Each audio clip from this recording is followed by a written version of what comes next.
exciting. Yeah. Welcome everybody to the LSE. Welcome everyone in the theater and those in our online audience.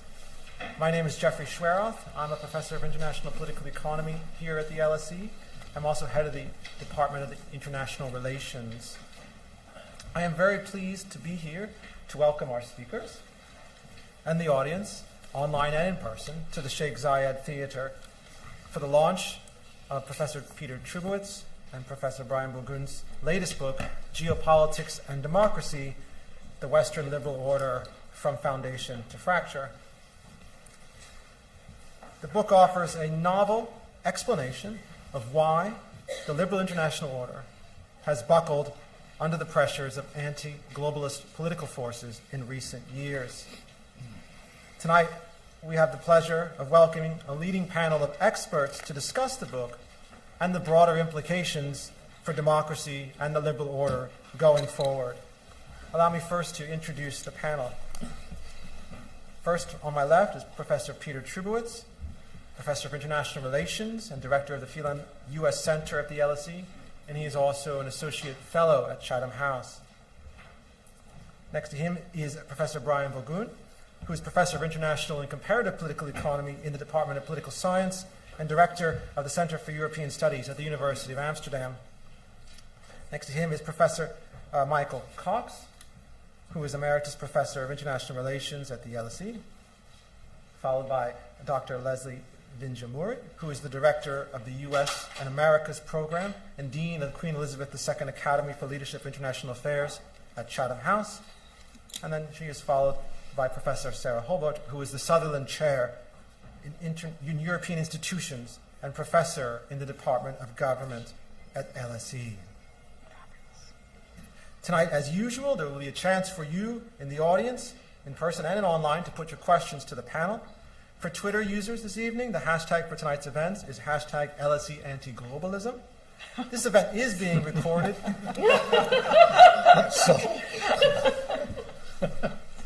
It will hopefully be made available as a podcast, subject to no technical difficulties.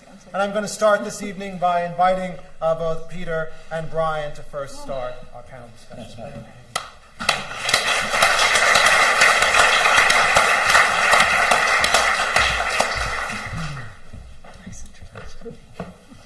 So, Jeff, thank you very much for that introduction. It's great to be here this evening with all of you and to have an opportunity to talk about our book. I want to thank the IR department for organizing this event. And I must say, it's great to be doing this with Brian in person. This is a COVID book.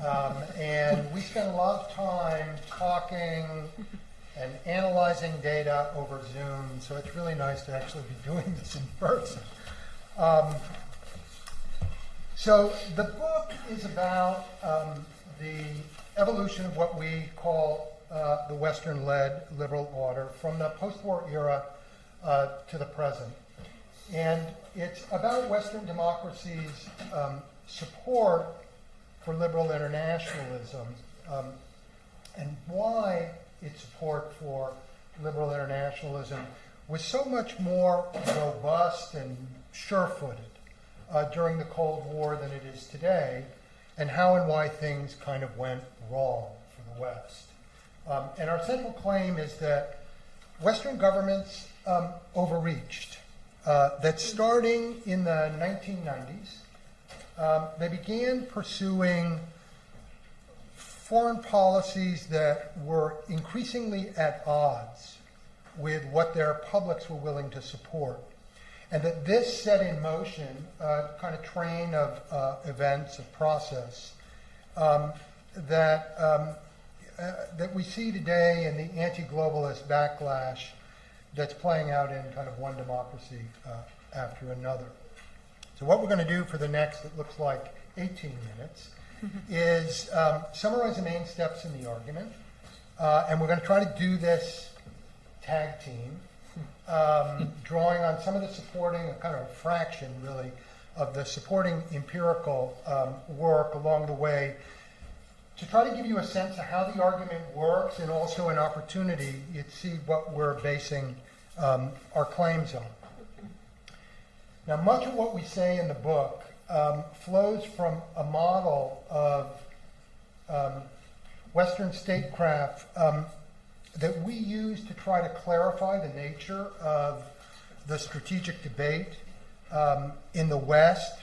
Frankly, this is not only true of the West, but in the West over foreign policy. And it oh, you already did.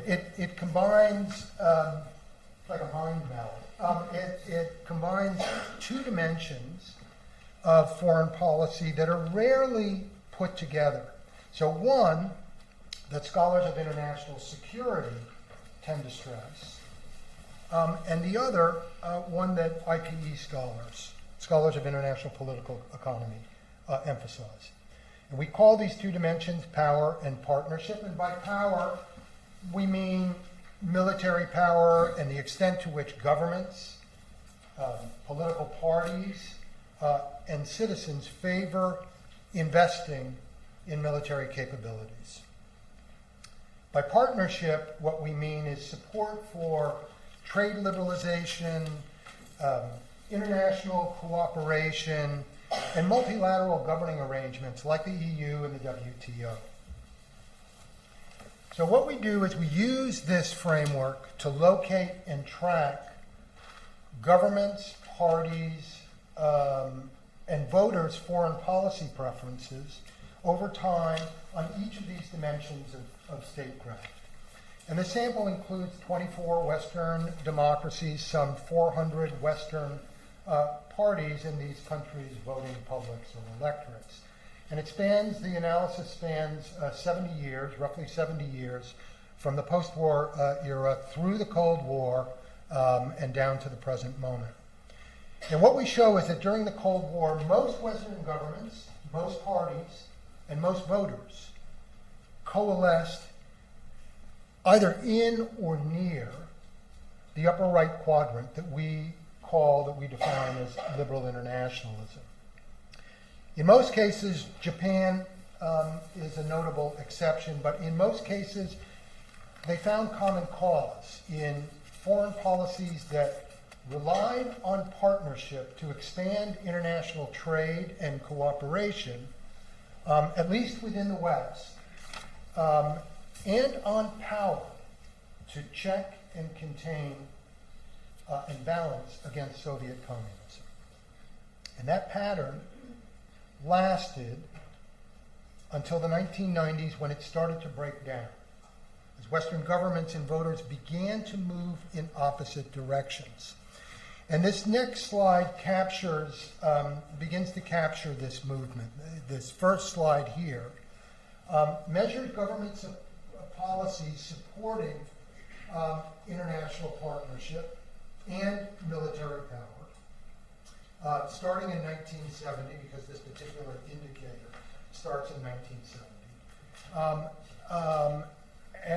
And what you can see is that in the 1990s, you begin to see movement in the case of the United States and the EU, and actually also in the case of Japan, although Japan, if Japan was over here, we would know there was a real problem with the data, given that Japan never really spent very much on defense as a percentage of GDP, but Japan begins to move up. And so they all begin to move up into or towards this quadrant that we're calling globalism. The next slide measures Western voters' support for political parties that favor globalization. And that's our proxy for public opinion. And here what we see is Western voters moving towards the nationalist quadrant, again starting in the 1990s. Japan is always a difficult case, and it moves all around the space, but nevertheless we see Japan also moving down in this direction. In both cases, in both of these two figures that I just showed you, one for government policy and one for voters, most of the action, most of the movement is actually up or down the vertical axis, with governments moving up the partnership axis and with voters moving down the axis. And this double movement, to borrow a phrase, is easier to see when we look at this next slide, which juxtaposes these two indicators of partnership. The solid line in the three figures measures EU, Japanese, and US government support for globalization, and the dotted line measures voter support for globalization.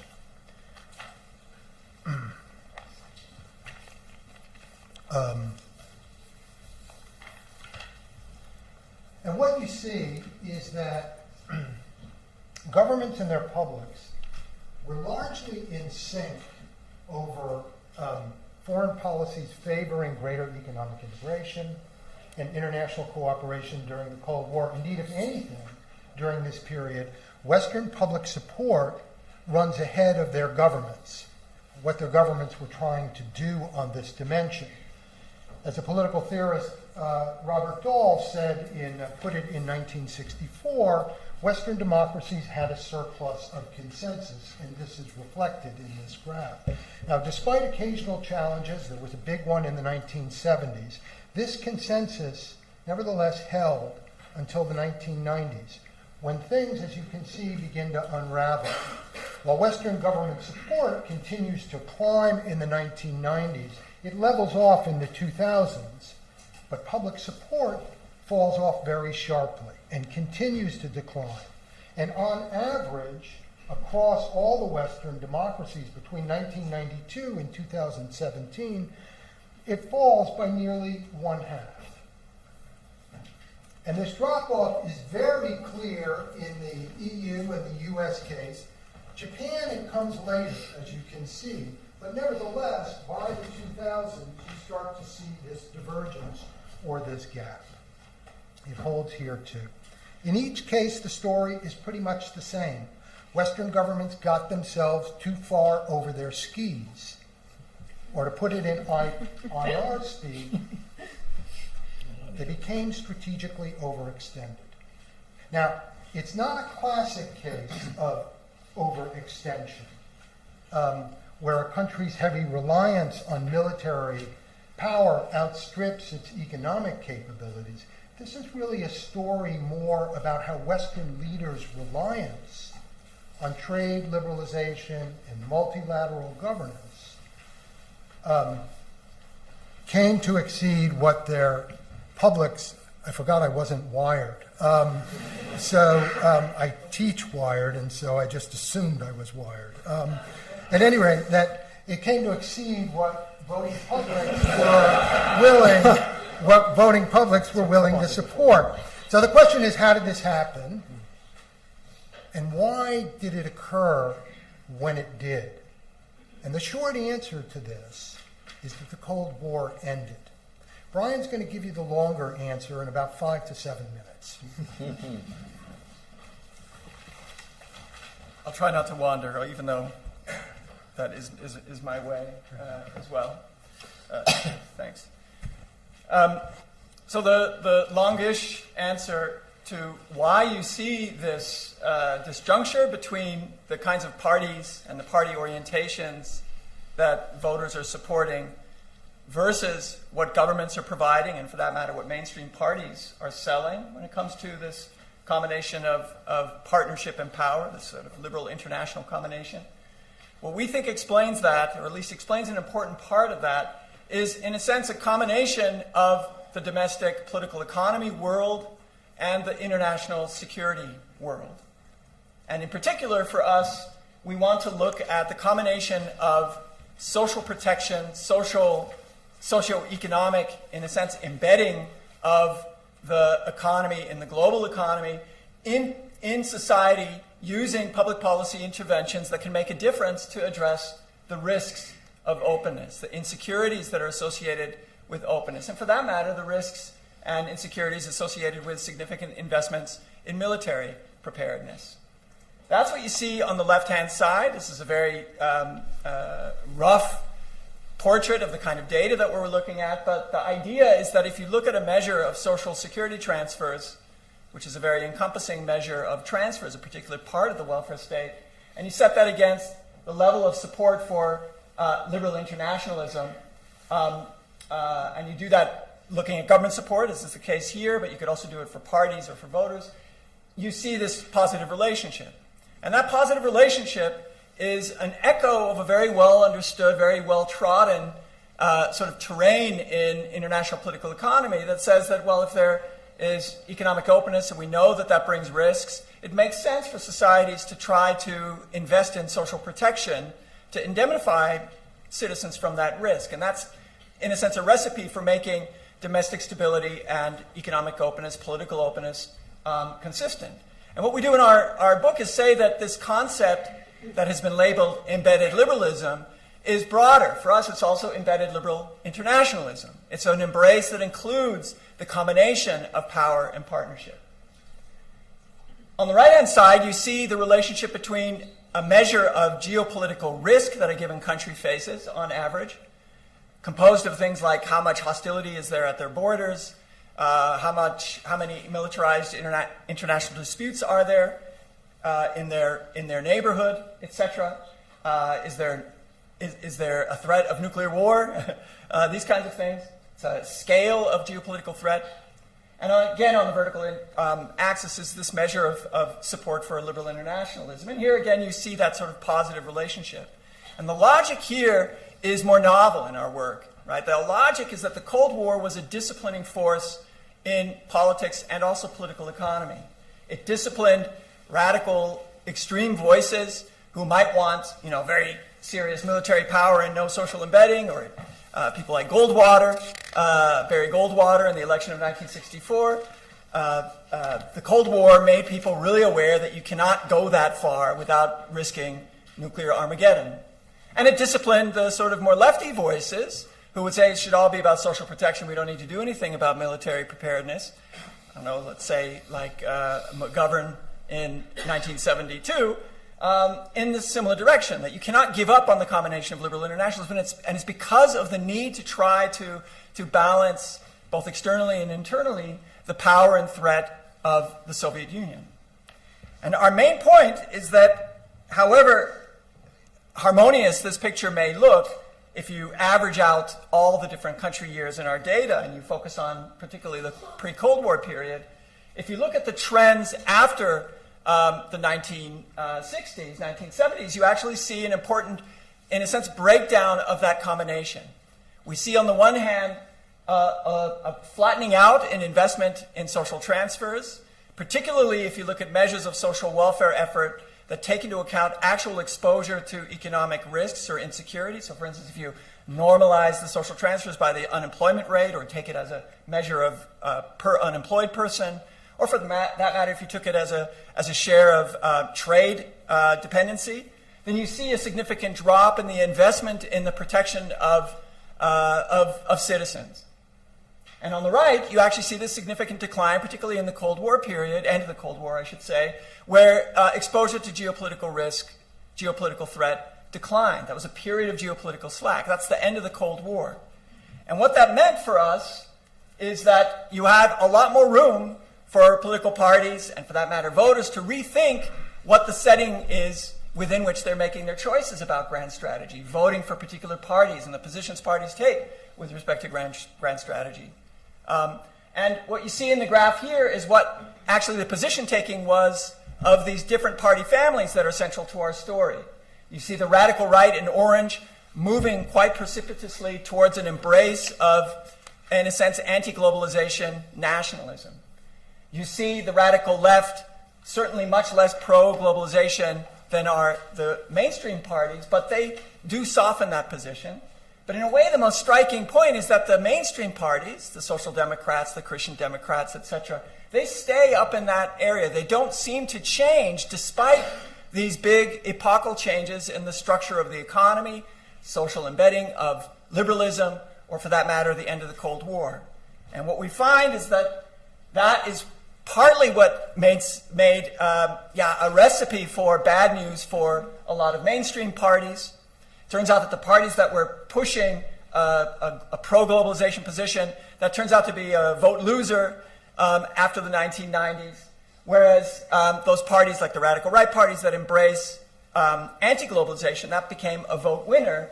And so there shouldn't be a huge surprise that there's been a secular decline in the vote share of mainstream parties and an increase, particularly of the electoral clout of radical right parties. Because of time, I'm not going to be able to say something about what matters to the next step in our argument, but let me just highlight in one sentence what we do in the book. After chronicling these problems for the domestic political economic foundations of liberal internationalism, we point out that same set of dynamics undermines the liberal international system itself at the margin. For instance, lowering the tendency of non-Western governments to vote with a Western government in the UN General Assembly. And we have similar analyses that look at the extent of economic globalization, that look at the strength of delegation in international organizations, and we come to the conclusion that this is really bad news for liberal internationalism as a geopolitical stance. So Peter's going to conclude things for us. Well, it looks like we have 2 minutes. And so we close out the book by considering the ideas that are being put forth, or the ideas that are likely to shape the coming debate over Western strategy, how the West might bring its international ends or ambitions and its domestic political means into balance, how it might close that gap that we showed you. And I'm just going to briefly mention, I think, the 3 main options that are out there that are part of the discussion, certainly in Washington, but in other Western capitals, and that are being tracked and followed. I'm just back from 3 weeks in China, being tracked very carefully in Beijing. One option is for the West to retrench internationally, basically to adopt more limited expectations about what can be achieved internationally and to rely on less costly means to maintain, to promote more narrowly defined ends, and call it what you will. Some in the literature call it retrenchment, others restraint, isolationism. The idea has gained a lot of attraction, a lot of traction in recent years. They all the different, there are many different versions of the argument, but they all boil down to the same thing, that less is more for the West. A second approach involves focusing on a common threat to deflect anti-globalist pressures at home and to restore a common sense of international purpose. And here, too, there are different versions of the argument that are out there, but the one that is getting the most traction, especially in Washington, focuses directly on the China challenge. And simply put, the idea is to raise the international stakes by urging greater power confrontation with China to rekindle Western solidarity and domestic support for international engagement. There is a third strategy, and I'm going to stop on this. It starts by reimagining the relationship between foreign policy and domestic policy, by looking for new ways to reconnect policies in the international realm to recognizable benefits at home for working families. Western democracies can't return to the post-war liberal order, but they can search for new ways to renew and update their commitment to economic security and inclusive growth through innovation, investment, and sustainable development. And in our view, we're happy to talk about this a bit more in the Q&A, this is the path that offers the most promise, the most hope, but it's also politically the one that is likely to get the most traction. And we'll leave it right there.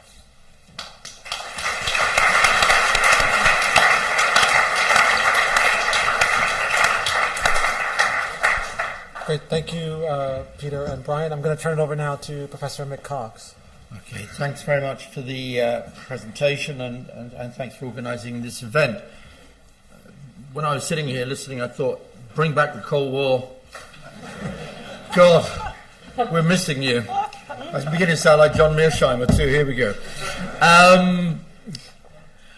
It's a great book. I mean, one of the things that you do in the book, and I'll be complimentary now because you know I'm going to hit you below the belt in a moment, is what you do very, very well, I think, is bring together political science and IR. And I know, in the States that is not a separation, but in this country I think it is. And I think what you do very, very well is bring together those two areas. And I think that's so important, It's not because IR has gone completely anti-empirical, but it has. But it is also the fact that you do need the facts. You need the stats, and I think that lends to your book an enormous amount of strength and depth, which I think is very, very, very commendable. The other thing is, of course, I mean, you would be the first to admit, and I'm going to point out, you're not the first authors to point out that there's trouble in the liberal international order. I mean, I'm long enough in the tooth to remember. In fact, I think the very first book, if I can remember, and you may mention this in your bibliography, I didn't notice, was I thought a book which influenced me enormously by Danny Roderick. I don't know if you guys remember that one, but back in 1997, 1998, Danny was arguing then, and has consistently argued since, about has globalization gone too far. And he put forward, I'm not saying it's an identical thesis or anything like that, but he put forward a thesis which was, like yours, kind of wonderful in its simplicity, because simplicity is a way to get to complexity in a way. And I think that's a great way of putting it. What Danny Roderick said there, if you remember, the globalization, in particularly neoliberal form it was then taking, was leading to social fragmentation and social disintegration. I'd also mention another book which influenced me, and I hope Tony Giddens is listening. I thought Tony's book, written in 1999 on Runaway World, was a magnificent attempt at synthesis as well, and needs to be remembered. Because what Tony did in that book, I thought particularly well, was to show the runaway world is runaway, it is fragmenting, and we don't have very much control over it. And I thought, again, that's... And I got echoes of both Roderick and Tony in your book. I think, however, you take it a bit further. And in a way, I love the term "a bridge too far." It could have been the subtitle for the book, by the way. It's a good film too, but that's another question. I think you do three things, which takes it further. I mean, I think what you do is you bring back agency. And that's a very Tony Giddens thing to say, of course, but you do bring back agency, which I think is very important. Because so much of the debate about globalization is consequences, it's like a machine theory. It just goes on and on and on. Nobody's got any control over it. Nobody's got any choices at any point in time. It just goes on and on and on, like the machine. And what you do is bring back agency into it and talk about bad choices and missteps along the way. And I think that is very, very important, because it, in a sense, gives a hope for the future. I mean, I can be very, very pessimistic at the best of times, but your book at least says, look, there may be a way out of this with different choices and not taking missteps. Do no harm, do less harm than has been done in the past. And I think that is very important, because we need hope. We do need hope. Come on, that's part of what we should be doing, not just analysing, but thinking forward. I liked it too, of course. I'm bound to say this as an old Cold War historian, so to speak. I like the way you linked it to the end of the Cold War. I mean, come on, bring it back in again. Again, too much of the debate about globalization, I feel, not all of it, but some of it, was really kind of abstracted from geopolitics in many, many ways. And Peter, you know me, and we've talked about this before. And also the whole issue of liberal triumphalism, which followed that. I mean, I don't want to quote poor old Francis Fukuyama again. He's been quoted too many times over the last 30 years for writing a rather peculiar article on the end of history. But the liberal triumphalism was part of that, and there's no point. Now, Clinton may have also been part of that. So that, I think, is again very, very important to bring back, but certainly bringing back in the end of the Cold War. The third point I make, and I'll make one or two points to that and then conclude. 20 years later, since Tony wrote his book on Runaway World, or 25 years later, or whatever, when Danny Roderick wrote his book on Has Globalization Gone Too Far? I mean, how much worse has it got, though? I mean, reading through your book, I kind of thought, this is kind of nice. But to me, and again, maybe a function of age, or whatever, function of living standards going down, I kind of felt that it's a lot worse. It may be even worse than I think you're saying in the book. That's my kind of take on it, a little bit. Yeah, no, I'm sorry, Sarah. I mean, we've gone through what? We've gone through 2008, which wasn't great. He said. We've gone through 2016. There may be some people in the audience who supported Brexit. Well done. But 2000, now I know some good friends of mine, and I won't name them. But you went through 2016, where in 1 year you got Brexit and Trump, which of course you do deal with, and then that large populist wave which followed. In fact, I'd probably say why I think it's a lot worse is that geopolitics has come back, but it's come back in ways that none of us, well, some of us might, but I think most of us did not fully anticipate. I mean, I don't just mean the long-term impact of COVID. I mean, I might have said more in your book about, you say it's a COVID book, but I think the consequence of that on geopolitics and on the world and supply chains and on globalization, on the liberal order, is actually pretty profound and pretty downbeat, and I think still going on, whatever we say. You mentioned the China-US conflict. I would actually say it's even worse than you're implying. I don't think it's a question of bringing back China to unite us. It is that China and the US are now at loggerheads with each other, with no possibility whatsoever of any deal between them. I think it's as simple as that. That's my take on that. I do really take that view. And that, again, I think adds to a real crisis of the international order and the liberal international order, which you mentioned. And then the third thing that the CIA at least got right this time, you've got nearly everything else wrong, was the war in Ukraine. And also the very close relationship that now exists, and I was talking about this afternoon at the House of Commons, the very close relationship that now exists between China and Russia. Now, however you want to characterize or caricature that relationship, axis of convenience or whatever you want to call it, it is a very tight relationship. And it is quite clear that in the process of Xi and Putin together have articulated a vision of a new world. We can't get away from that. Now, a lot of people sitting in Western capitals say, well, it's just a nonsensical vision. But if you're sitting in the global south, or you're sitting in South Africa, or you're sitting in other parts of the world rather than the advanced capitalist West, then part of that vision sounds more credible. It really does.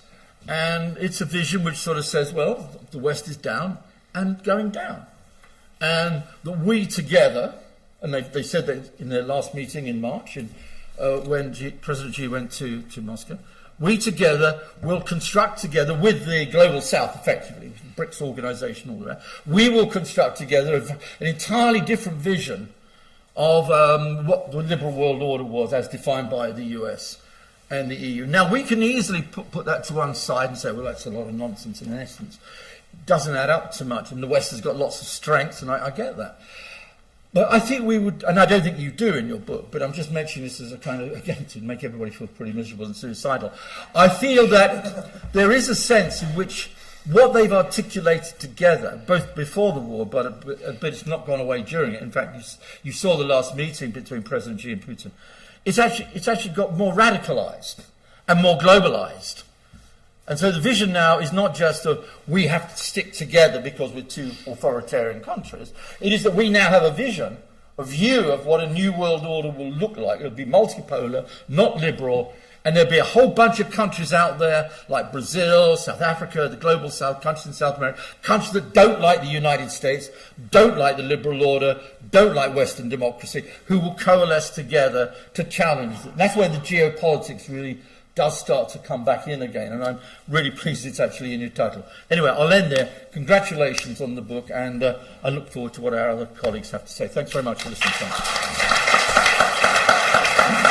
Okay, thanks, Mick. I'm going to pass it over now to Professor Sarah Hobart. So now that we've heard that things are a lot worse, I'm going to try and say I think maybe things are a little bit better, not from the geopolitics, but from the other part of your book, which is about the democracy. In other words, the sort of public constraint is perhaps not as great as we could fear. So I want to first, I couldn't summarize your book as brilliantly as you've just done, but I wanted to sort of give an image. And one of the things that you talked about, and is in the book, is this idea of overreach of the West. So the West has gone too far in establishing this liberal international order, and there's a public backlash. That's at the core of it. And it made me think of this poster, which is one of my one of my many favorite posters. I study referendums, so I love posters. And it's exactly because this big, scary man, he is the liberal international order, in this case the EU. And was put forward in 1992 in the campaign against the Maastricht Treaty, which was much more than just the Maastricht Treaty. It really was this sort of the fact that, Danish citizens were taken in by the capitalists, by the militarists, by all these things that encompasses. And I thought, and this is a very famous Danish children's author and illustrator who did this poster for this movement against the EU. So this is No to the EU. And that's very much what you see in your book. This is at the cusp of when there was this shift. So I thought this was a neat illustration in my mind when I was reading your book. So, I find the argument in your book just very compelling, which makes my job as a discussant very hard, because I really was taken in by it. I thought it's just, it's, as Mick was saying, brilliantly simple, yet also addresses a very, very big, important question. It bridges these literatures beautifully. IR. I'm one of these people who think IR is part of political science. Sorry. So different sub-disciplines of political science, IR, comparative politics, political behavior, and so on. And it's just this beautiful data in there and beautiful figures. So it's just a wonderful book. You should go and buy it. I hear it's on sale outside afterwards. So just go and read it for yourselves. Now, because I'm here, I wanted to ask some questions from the perspective where I come from as a scholar, which is the bottom-up. So Mick talked about the geopolitics. I'll talk about public opinion. And I had 3 questions. One is, has there really been such a significant change in public opinion towards international cooperation? Does it matter, or rather, when does it matter if there's been this shift?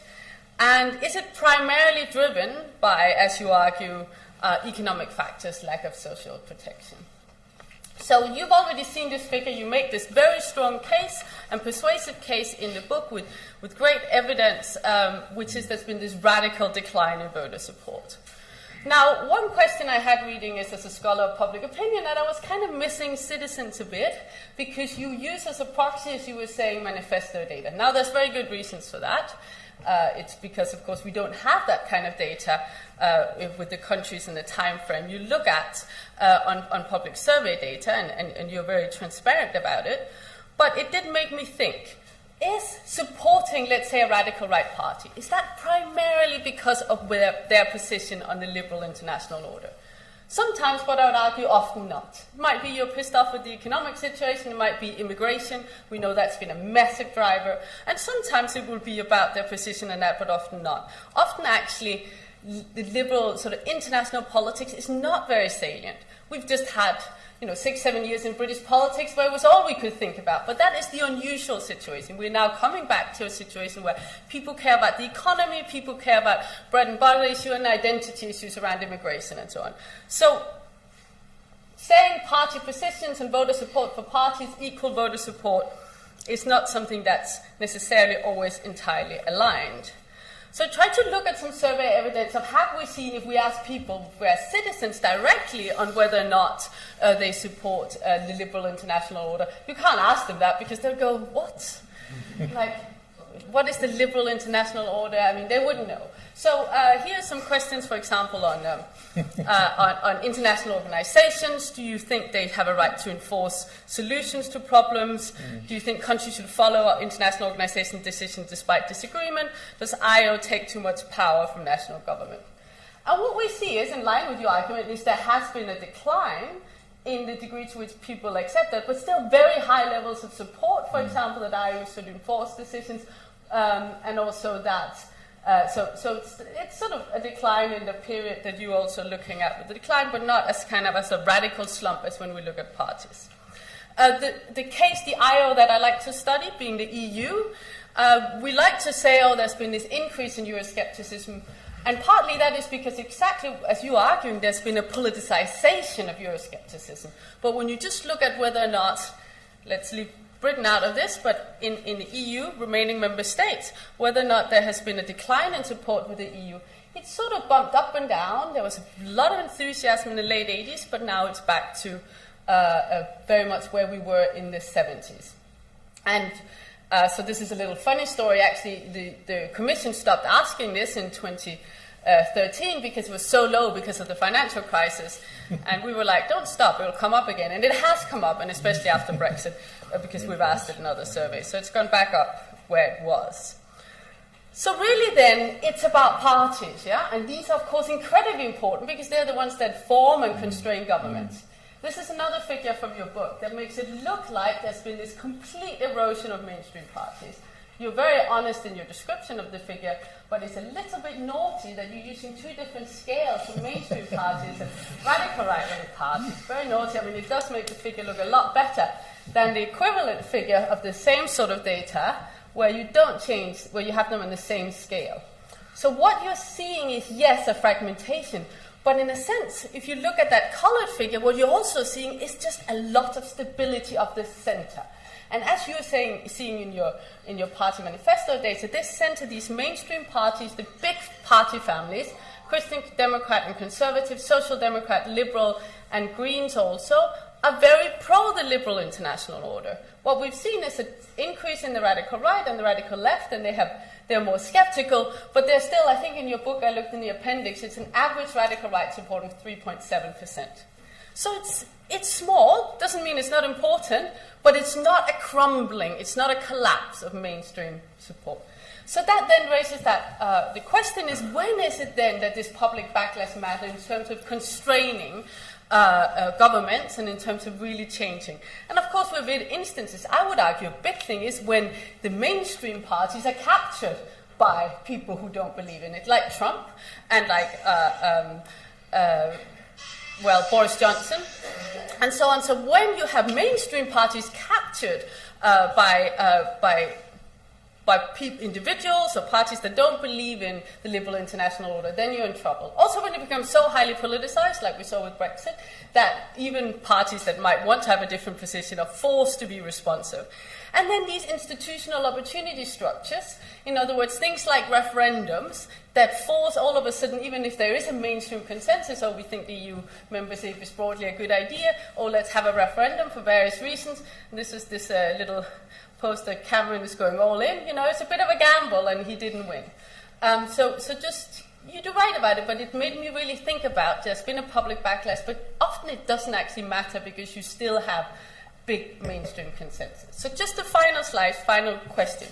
And that is your diagnosis that it's about lack of social protection and a welfare state. And also that's part of your solution, this domestic renewal. And I hear I'm probably a bit biased. I will go back to the first poster. So I grew up in Denmark. It has a big welfare state. It spends a lot, and I'm telling you, the Danes do not like, you know, they have a certain skepticism towards the liberal international order. Yeah, they broadly support it, but they have a long history of opposition towards NATO in terms of sort of a footnote policy in the 80s, have voted several times against the EU and so on. So that did make me think, studying the EU, that what we consistently see is that Euroscepticism is much higher in the sort of Scandinavian north than it is in the south. And it made me think that doesn't mean the social protection argument you're making is not right. But sometimes, with very big international organizations, some nations, they hope that social protections will come from that international organization and not from their own country. So in other words, that is sort of the domestic renewal, is that also perhaps partly, could it also be a renewal from the international organization? And I realize I'm very embedded in thinking about it in terms of the EU. That's obviously not all parts of the liberal international order is that far-reaching. But this thing that sometimes citizens might benchmark and think, my nation state is not delivering, so maybe the international order will.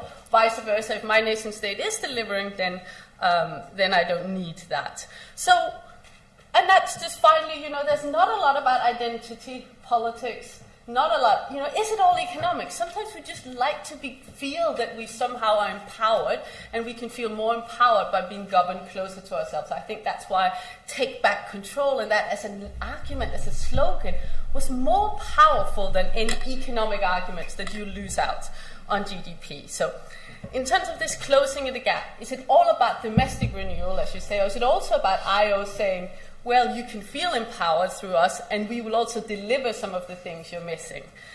So that's my pitch to you of bringing the international into your solution. Thank you.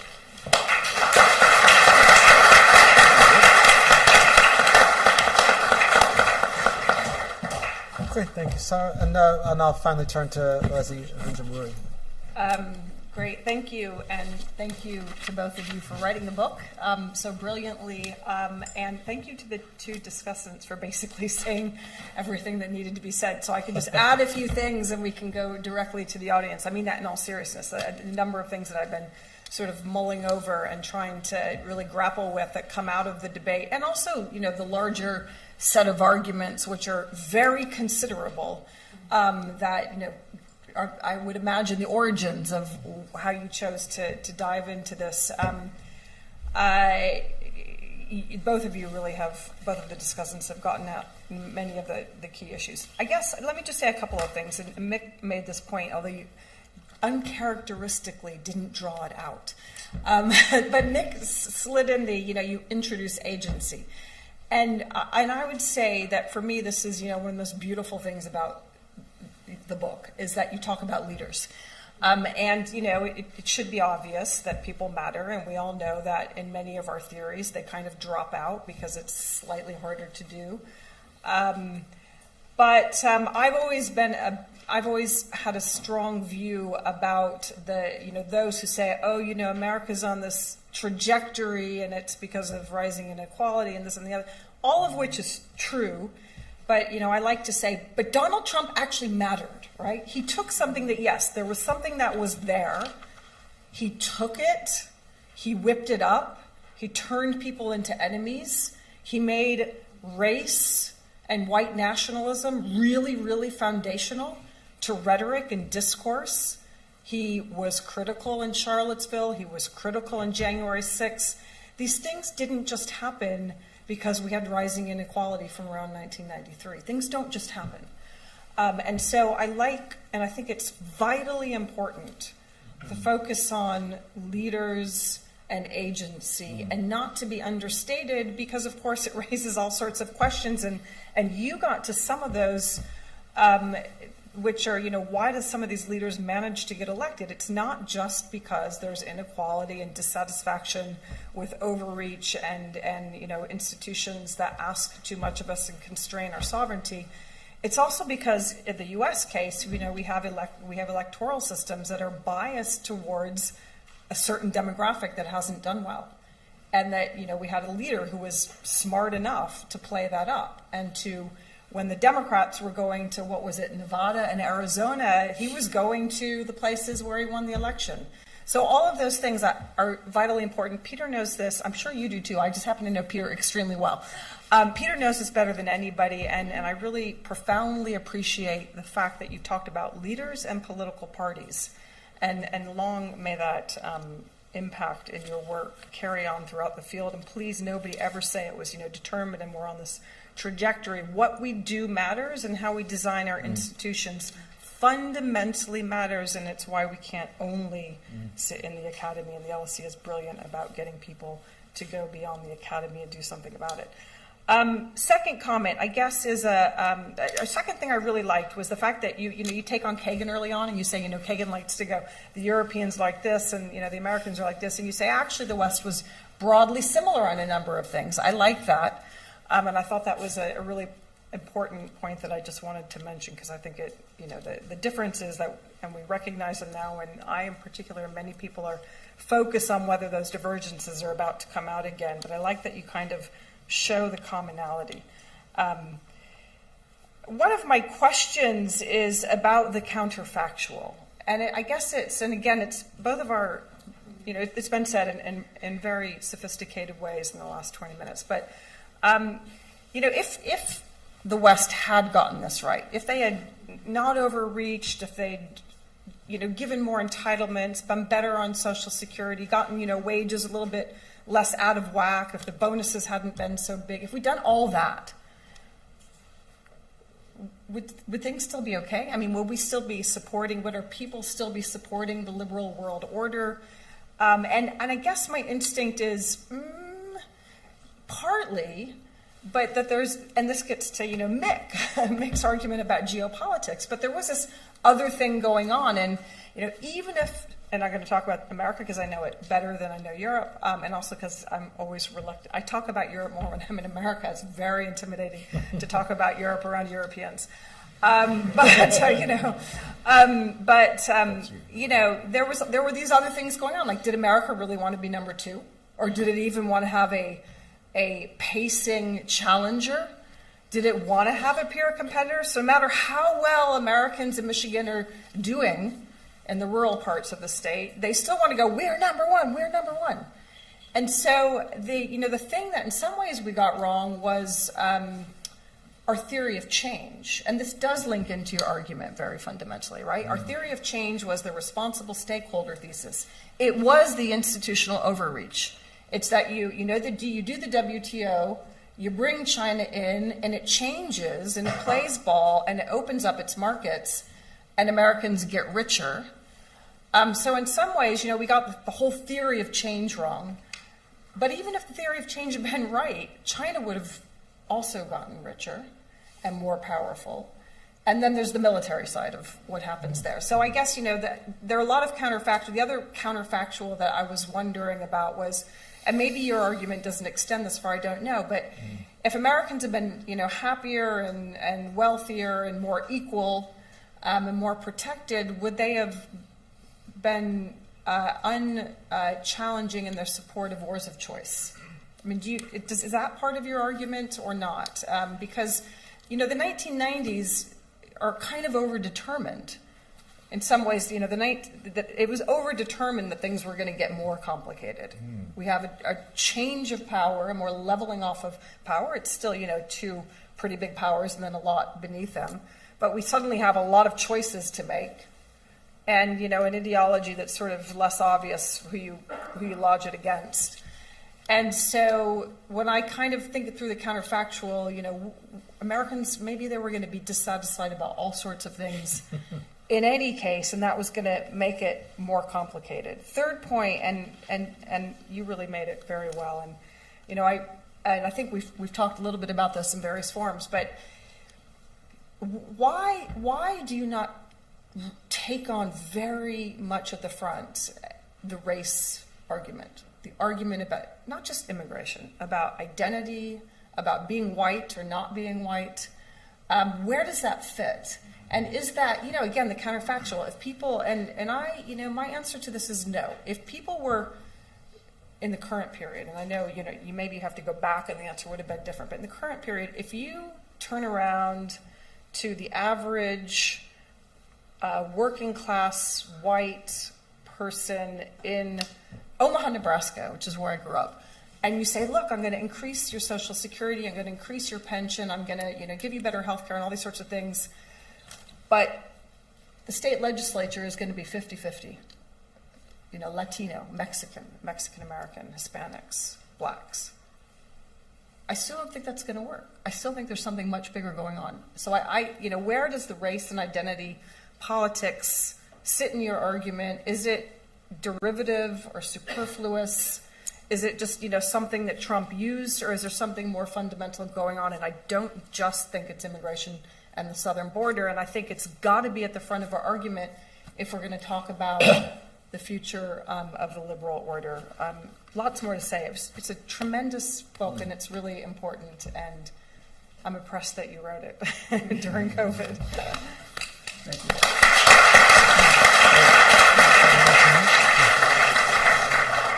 I think we have a few minutes for Brian and Peter to respond, and we'll open it up to some questions. Well, Peter and I, while you were all talking, we were nudging each other who's going to take what. So I'm going to respond to some of the points that Sarah mentioned, and Peter is going to respond particularly to, I think, both Mick and Leslie, I think. The truth is that, let me speak for both of us about the broader point, really extraordinary comments from everybody. And boy, could we have used that while we were working on the book. So I'm so grateful, but also, I have it's a bittersweet feeling that you can't, particularly in COVID times, it's hard to get this kind of interaction. So it's very helpful, the comments that you made, and we appreciate the praise as well. But really wonderful comments. So Sarah, you mentioned a bunch of things that are some of the things that are quite fundamental, and I'm just going to mention a couple of them. One of them is about the idea that if you want to look at mainstream decline and mainstream party change, it's true that if you put two axes, as you say, we were naughty.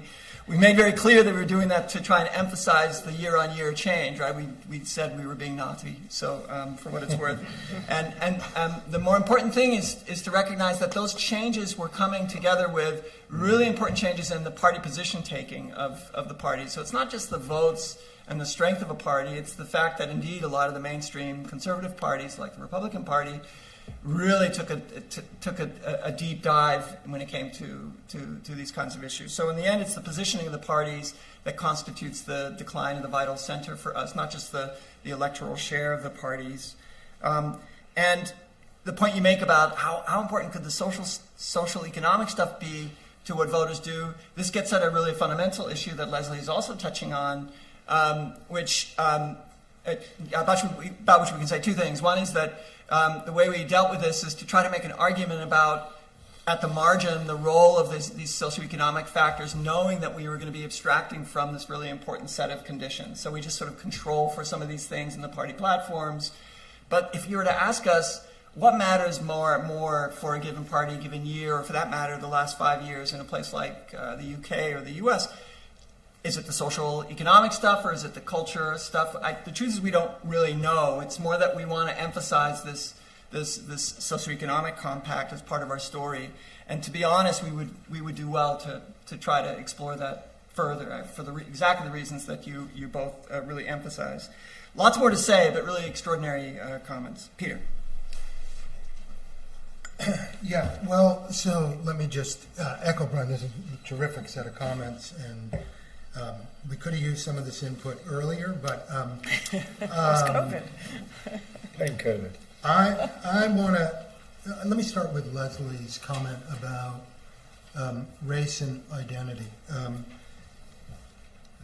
which is no doubt part of this story in the U.S., but not only the U.S. So we made a very conscious decision early in this project. I remember sitting with Brian pre-COVID in Amsterdam to rule out in the analysis immigration, and which, if you're and race, and to see whether or not we could tell this story. Focusing on, economic considerations, and particularly whether we could tell the story looking at trade and support or opposition to trade and institutionalized cooperation, and where, parties and voters stood on that. And it's, what I think in the process of doing the research, and this really goes to the agency question, I think what certainly I learned from doing it is that those issues really mattered that you're raising, but they mattered because some of those issues existed already. I mean, radical right parties were already playing the immigration card. In Europe, certainly, Le Pen and the Front National back then, and the Austrian Freedom Party. What, if you go back to the 80s and the early 90s, what changes in the 90s is that they grab onto trade, which they were all laissez-faire parties, and they changed their position. And what they did in doing that also is created one hell of a cocktail. Now, political cocktail, a Molotov cocktail, that I think it does not fully, its effect, I don't think, is fully realized until maybe 2010 in this country, where, Farage really runs with it, and then in 2016 in the United States. So it's the entrepreneurship or the agency involved was fusing those issues. But what we tried to do was see if we could get most of that story, starting with with trade. On the counterfactual question about China, I mean, who knows? But, but there were voices, lonely voices. You know, Danny Roderick was dismissed. Danny was right, but Danny was dismissed as a Cassandra. You know, but Danny's position wasn't on China. There were people that were saying the United States, Germany, they're going too fast, you know, too far.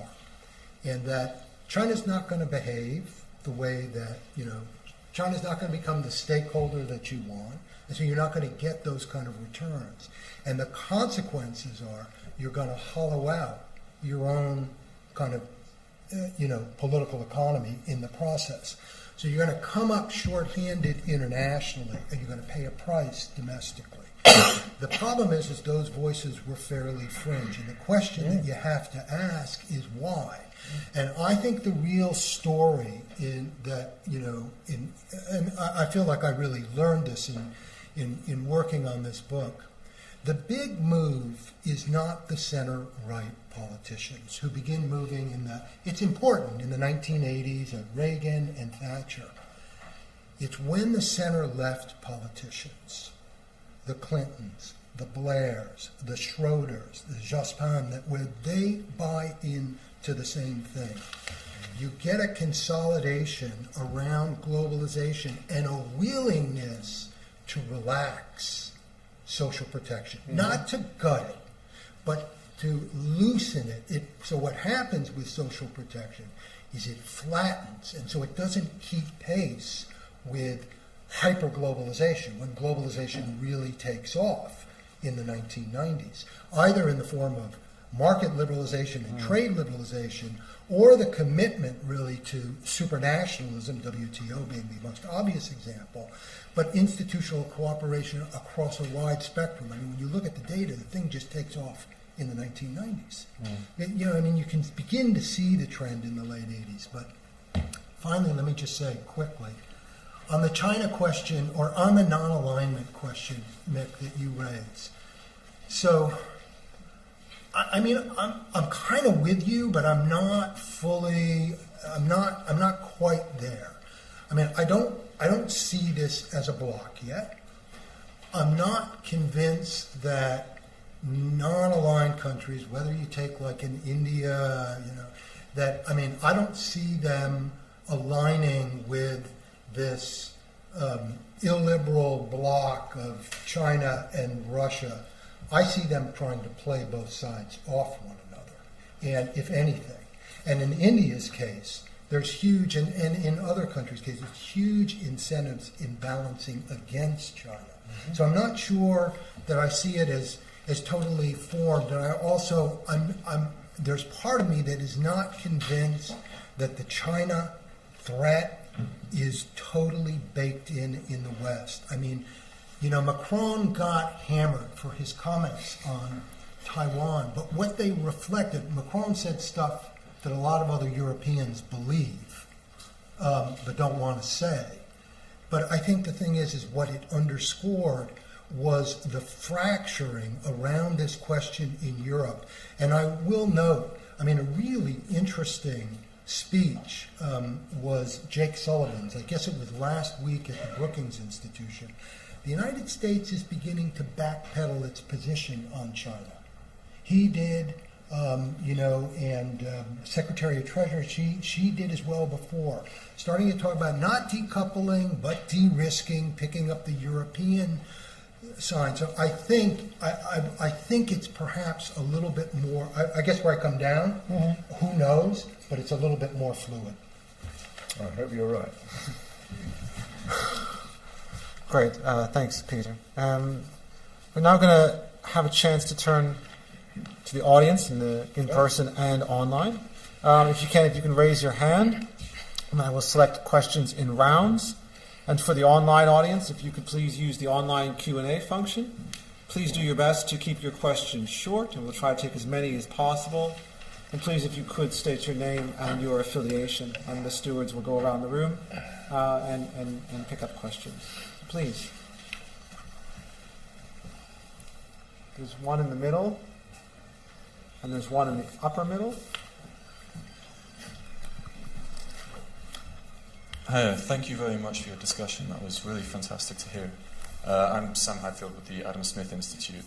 I just had a question surrounding the kind of future that you see for the international liberal order. So naturally you talk about this decline of the liberal order from the Cold War. I'm wondering if you see climate change taking the place of the bogeyman to reestablish this motivation for the liberal order, or if it has to be kind of a human actor that forces that motivation. Fantastic. We'll take one in the way back, and then there's online questions in the front. So, hi, I'm Rohan Mukherjee. I teach in the IR department. I'm obliged to say this. It's really a great book. Congratulations. Just a quick shout out to LSE. I think Susan Strange in 1986 wrote Casino Capitalism, which actually outlined a lot of the problems that Danny Roderick later pointed out, right? Sure. So, interestingly, her solution was for greater American leadership and more regulation to solve those problems. And that's sort of the core of my question, which is, for better or worse, the liberal international order is often conflated or confused with U.S. foreign policy. And to pick up on Leslie's point, like how much of the 90s was overdetermined by not just, the vast uptick in multilateral security interventions through the UN, pushed by the U.S., the U.S. refusal to join the Kyoto Protocol, the U.S. refusal to sign the Rome Statute of the ICC, the International Criminal Court. So when countries, even in Europe, look at the United States, it doesn't seem to be following the same tenets of the liberal order that it wants everyone else to follow. And so how much of the lack of support, both in Europe but also in the global south, is a function of the U.S. inability to be liberal, orderly, or rules-based? Thanks. thank you. And then in the front. Hi, just to say we have more than 160 people watching online. So this question comes from Jiachen Shi from Tulane University, who writes, in the US case, as inequality is getting worse, economic factors seem to play a less distinct role in impacting the public voting behavior as voters are becoming more aligned with political cues corresponding to their own socioeconomic status. With the escalation of the culture war that is involving more foreign policy issues, such as the controversy over the ban on TikTok, is it possible that cultural factors will become a more important determinant of U.S. foreign policy than economic factors? Thank you. So maybe we can also try to open this up. So I'm happy to take a stab at. I'm going to go with the climate change question. That's the easy one. Yeah. The problem is it's the right point, but it's not an easy sale. That's what we're seeing. So, I've had this conversation with other people, and you can make the argument that having the face of Xi Jinping, or Vladimir Putin is, for people is kind of more front and center, and it's also, people have a higher, let's say, the question here is how high is the future discount rate? So, people that the climate threat, the problem is there's too many people that don't think it's proximate, that it's right here. Maybe they understand that it's existential and it's in your face. And I think that, those of us who think that's a real, a vehicle, both an important challenge to meet and a vehicle for mobilizing domestic support, need to do a better job than we're doing. But I think it's the right way to think about it. Is there some kind of substitution for the role that the Soviet challenge posed during the Cold War? Having said that, I want to just say one last thing about the Soviet challenge. The Soviet challenge, and this is, I'm often frustrated when I hear the analogies between the China threat and the Soviet threat. The Soviet challenge was a rather unique one, in that to meet it, Western leaders, U.S. leaders, European leaders, were convinced from the get-go. You can see this in speeches from Dean Acheson and others. From the get-go, that they had to prove that democratic capitalism could deliver the goods, that it was every bit as good as communism, right? That communism wasn't the workers' paradise. And what that did was it incentivized them to invest in social protection, social democracy, the welfare state. And in fact, and so as a result, when the Soviet Union disappears, that loosens up. But there's a false equivalence, I think, that's being drawn between the China challenge and that, but perhaps not between the climate challenge and the Soviet challenge. Nick. Sorry. No, go ahead. Okay. Let me pick up on that very No, last. I will come back to you. I'll be quick. I'll be blunt. I think the China challenge is actually much greater than the Soviet Union. Not in the traditional sense of threat, as understood. You know, in the Cold War, going back to NSC 68 and George Kennan and all the rest of it. It's not like that. But it seems to be a much greater challenge. I use the word challenge, notice, not threat. So I know we're online. Two reasons. One is the Soviet Union didn't have any money. I mean, China is now the second largest economy in the world with the 16 or 17. With that amount of material resources, which the Soviet Union never had. That therefore gives to a rising power a genuine material basis for altering and reshaping the world order in ways that the Soviet Union could challenge it and threaten it, if you like, but not in the way that China can. The other thing is, of course, what makes it doubly problematic is the Western capitalist world is dependent on China. How did we get out of the 2008 crisis? After all, China was the engine of growth when the United States and the EU were going down the Swanee. How many of our Western industrialist corporations, gagged to get back into the China market post-COVID? Nobody was gagging to get into the Soviet Union with money. Quite the opposite. I'm an old Sovietologist, I remember. So I think in some odd way, but not understood in the Cold War way, but the China challenge may actually be much more difficult for the West to manage than was the Soviet Union, around which you could create a kind of a simple consensus, really. The other thing, Peter, just come back on your point, and I'll then let my colleagues follow up on the question of what I argued at the very end of my points about the China-Russia axis, whatever you want to call it, doesn't matter. I've been writing about this, unfortunately, for the last few years, and I'm trying to get a book out on this as well. Yeah, quite, thank you. Nobody from Polity Press here, I hope. It's true, it's what I argued for. It's not a bloc in the sense of a bloc. It's not like Soviet bloc or, the Sino-Chinese bloc in the 1950s, closely ideologically bound together. But there's a whole range of issues which brings together some very disparate kind of states. I mean, what unites Lula, whom I kind of admire in many ways, but what unites Lula with China? It's not just that he wants a lot of business in China. He took 245 businessmen to Beijing, by the way. It is also, there's a kind of view of the world. The view of the world, and it gets back to the point that our friend made in the middle about the US. The US has too much power. The US screwed up in Iraq. US exploits its power, its hegemonism. It uses its dollar power to make sure that all foreigners pay for our problems. We never get into debt because you poor suckers out there have got to pick up the tab. You can't let us go down the Swanee. So there's lots of things. Even the memories of the Cold War, do play a role in the way that large numbers of what we call non-aligned countries, or part of the NAM as we used to call it, the Third World as it used to be called, and now the Global South as it's called. Not great terms in themselves, I agree. But all these guys kind of look back and say, well, who helped liberate us from apartheid? Why is anybody so surprised by what the South African ANC government says? Or what guys say in some South American countries, And this is why they've kind of had, let me put it nicely, an ambiguity about the war in Ukraine. And I think we've got to face up to it. I don't call it a bloc. It's not like an alliance kind of bloc. But it is there, it is real, and I think it is a very serious. I'm glad finally Susan Strange was mentioned. Great, LSE, of course. Goes without saying. Susan's answer, by the way, I think, I don't know, I'm being unfair on Susan Strange, who's fantastic.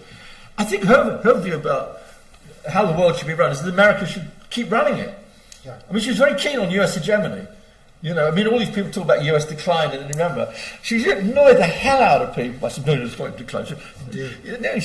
And her point was about the US is central, absolutely central to this liberal order. And without the US playing the kind of role which historically it has played, there is no order. I mean, that was her point. And I think, again, I'm not sure that's the argument you make in your book, but I think it's one that Susan herself would want to see given greater prominence. And you're going to quote Susan Strange, aren't you? I am. Sneaky. Reads his own book. How about that? Yeah. Because chapter 3, Roots of Insolvency, opens with Susan Strange. Yeah, there you go. Who saw it coming. So Danny Roderick wasn't alone. Okay. Susan at LSE saw it. And I mean, there was a great piece by her where she concludes that, that democracies, too little thought is being given to the headlong pursuit of trade liberalization, cross-border investment, multilateral governance, and too little thought being given to protecting the vulnerable in society. And she concludes there needs to be a measure, we need to restore a measure of social justice denied by the market. And I think so. She was writing this in the late 1990s, so she saw kind of what was unfolding at the time, in real time. It's only kind of part of the issue that you've raised. I don't disagree with everything Mick just said in response to you. Yeah. I mean, I'll just address 2 points if I could. First one on U.S. exceptionalism. I mean, the U.S. has always been exceptional, right? And since the start of the post-war hegemony project, the notion that there was ever a liberal international order is a misnomer, right? It was always a Western order, and the institutions were always club goods rather than public goods. And the U.S. was always prone to abuse these for its own interest when these interests became intense in nature. I think the problem for the U.S. in the 90s was that these interests became so intense and the abuse became so systemic, so prevalent, that it gave rise to this backlash. And we're talking about the 1990s Asian financial crisis as a high point of sort of Western hubris, right? The Committee to Save the World, if you recall the Time magazine picture with the U.S. leading officials on the front. So that's always been there. And I think the problem for the Western order now is not to try to bring China and its order in, but to offer a compelling alternative vision to China, one that is much more inclusive to the ideas of those participants in the Global South that it needs to bring on board. The online participant, if I could speak to this, I mean, Peter knows my views on this because we share the same floor in the Center building, so we took an opportunity to walk down a couple doors. When Peter was speaking about this, he didn't use this language, but this reminded me of Sherry Behrman's point about the center-left, that the center-left essentially capitulates on the politics of redistribution to the center-right's preferences, more or less. I mean, there's some differentiation. And all that's left for the center-left to offer is the politics of recognition, identity politics, if you will. And it offers this recipe in a way that is unconvincing to most Western voters and continues to be, in my view, one of the reasons why the center-left failed in successive elections in many cases. One of the reasons why you see Biden being successful in 2022 and hopefully in 2024, and Starmer being successful in this country is because they have put a lid on, or at least diminished, this politics of recognition in terms of their major push. It's about butter, it's about bread, it's not about who you are. The problem for the center-left is that people like yourselves, the younger people in the audience, those appeals may not necessarily resonate with you in the ways that the center-left hopes, right? So many of the 18 to 35s in this room, online and elsewhere, are very much motivated by these appeals to identity. But what that means is if you believe in that, then you actually have to turn out to vote 2024, in my country of origin, my country of residence, and elsewhere, if you want to actually have meaningful change. Because the problem is the politics of identity are simply not persuasive enough for the vast majority of the electorate that actually do turn out, and those that do tend to move in that direction. The culture wars is important. I'd also throw out one more term before we kick it back to the audience. Deservingness heuristics. To me, this is absolutely crucial. It's crucial in terms of the welfare state domestically. Who do you think actually benefits or should get benefits, and it's crucial to the international order, right? The Eurozone is ridden by these in terms of, southern sinners and virtuous northerners, between the white nationalists who, when Leslie was speaking about Social Security in Nebraska, when you ask somebody about that, you say, you support Social Security. In America, they say, absolutely, I support that. And the reason why ethnographic researchers tell us is because when you ask someone in Nebraska about Social Security, they view an older white pensioner, right? So they're more willing to support that. The problem is when you talk about welfare, redistribution, and targeted assistance, they start to not see themselves. And it's the deservedness heuristics that are actually really crucial in a lot of this, both the international and the domestic level. So that was my sort of two. Maybe I'll just add something. I'll add something very, very quickly. One is, I agree with you on the identity politics, but I'm not sure that we're seeing Biden profit from his putting a lid on identity politics. His approval rating is extremely low. And I think a lot of people might argue that he's profiting from the fact that the Democrats are afraid of fielding another candidate because they don't want to lose to the would-be potential of Donald Trump. So, instinctively I agree with you, but I don't see evidence that that's actually leading to his increased popularity in this particular moment. I wanted to say just a quick comment on the hypocrisy point, which I think is the good one. And, we're always trying to figure out, does America's hypocrisy alienate others? I mean, it certainly, annoys people, but does it, and it's blatantly obvious and all the rest of it, but does it really have a categorical impact on behavior, and under what conditions does it change behavior? And I guess the one thing I would say is, the difference between America and other major powers, I don't mean Europe, I mean like China, big countries, China, India, etc., is that they don't pretend like they're trying to save the world, right? But would they accept themselves from the rules of institutions like the World Trade Organization and the International Criminal Court? Yes, right? So it's not just that America's uniquely full of hypocrisy. It's just a really powerful country on most conventional measures of material power. Mm-hmm. And so, like most really powerful countries, it doesn't think it should always have to play by rules that don't benefit it.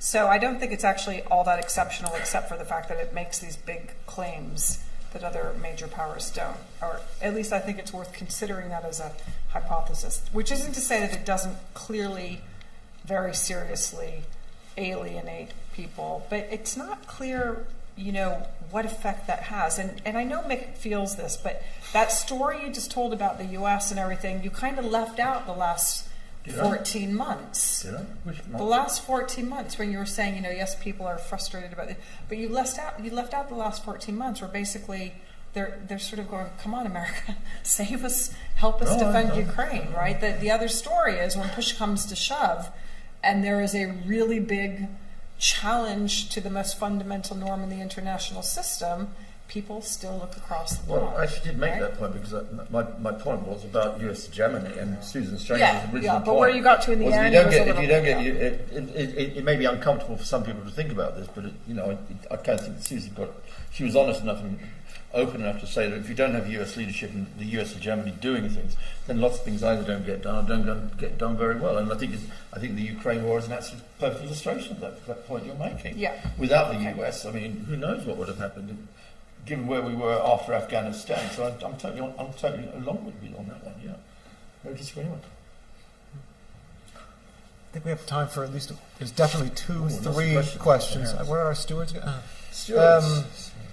Let's have this one on the right, the one on the left, and then one more from the online, if you could. So left, and then right, and then front again. Yeah. It's always the person with the green jumper. Yeah, this person on the right closest to the steward. Yeah. Thank you. I'm a student in the Department of International Relations. I actually have a follow-up question, to the kind of response by Dr. Vijayamuri on the role that the war in Ukraine is perhaps playing, kind of looking forward. I know the book is, I haven't read the book, but I assume based on discussions so far that the book is not directly covering it. Because it seems that, if anything, the war in Ukraine has accelerated this trend, whereas your response kind of would assume that maybe this could have been a turning point. But my question is then would be, could it be that a lot of non-Western countries see the war in Ukraine, especially in comparison to the war in Iraq, and said, so the US and the UK invaded Iraq more or less unprovoked, wreaked complete havoc, nothing happened to them. Russia is invading Ukraine more or less unprovoked, but the entire sanction hammer of the Western world comes onto them. Isn't that couldn't that be perceived as further proof, if you will, for those countries that there is a double standard and that the rules of the so-called rule-based world order don't apply equally, and therefore then accelerate this trend? Great, thank you. And then on the Hello. Yeah. I'm a recent graduate of the LSE. I did global politics, and I'm currently with the economist group, although not representing views, of course. I love the argument. I think it's great that it's grounded in such a long sort of analysis spanning 70 years of how international relations and domestic politics interplay. But I'm wondering whether you might be overlooking something in this. Yes, looking at 70 years grounds it very well, but it might also provide the sort of gap that the meaning of globalism has changed in the course of these 70 years. To me, it seems that throughout the Cold War, globalism and what the liberal international order meant is very different from what it means today, and it's probably even changed in the past 15 years itself. So, given that one of your main variables is looking at manifestos, do you take into account the way in which the meaning of the subject itself has changed in the 70 years that you studied? Thanks. great question. And then the last one from the online audience, please. Thank you.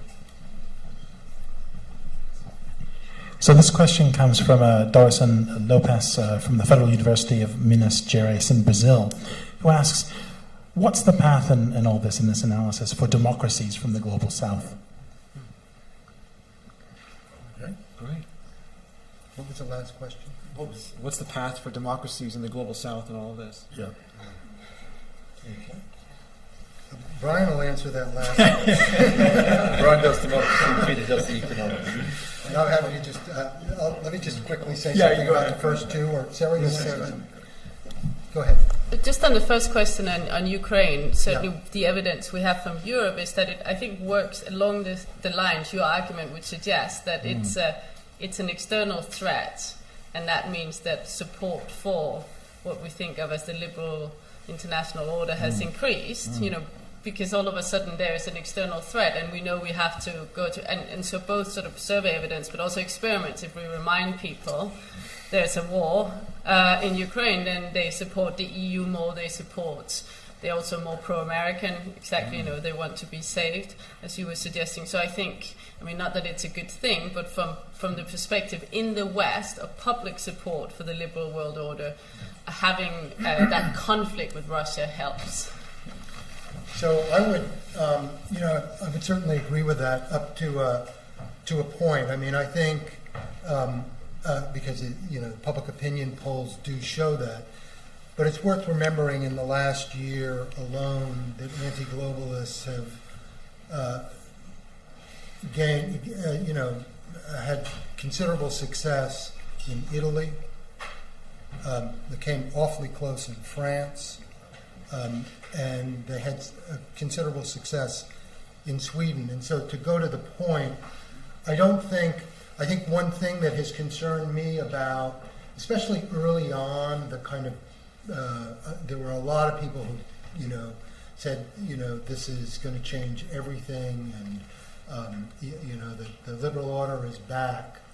I think the point, and maybe the takeaway from, I think one of the takeaways from our book is that it's not enough, and I think the proof is already kind of in the pudding.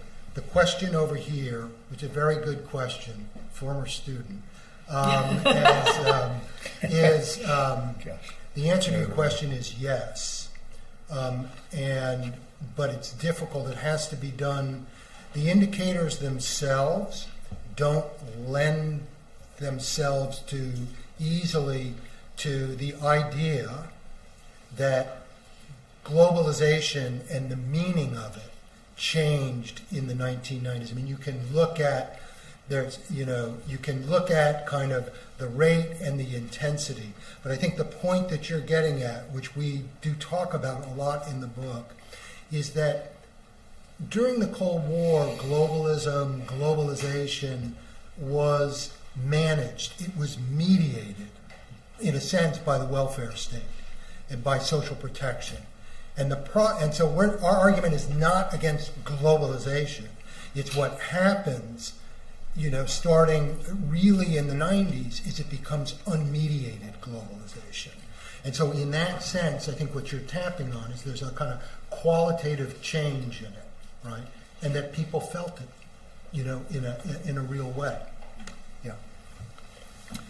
Your final remarks from Brian? Yeah, so the very difficult question from online about what the message is, or what the consequences, what the implications would be for the global South generally. But I'm taking this as also a question about democratic form and contestation in the global South.